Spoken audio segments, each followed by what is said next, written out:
In 1932, Australia faced a most unusual enemy. Not a foreign army, not rebels, but giant birds. These emus, nearly 2 meters tall, invaded farms and destroyed crops. The government panicked and sent in soldiers with machine guns.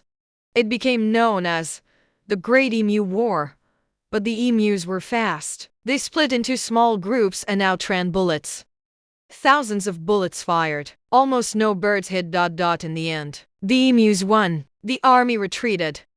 Today, it's remembered as the most absurd military defeat in modern history.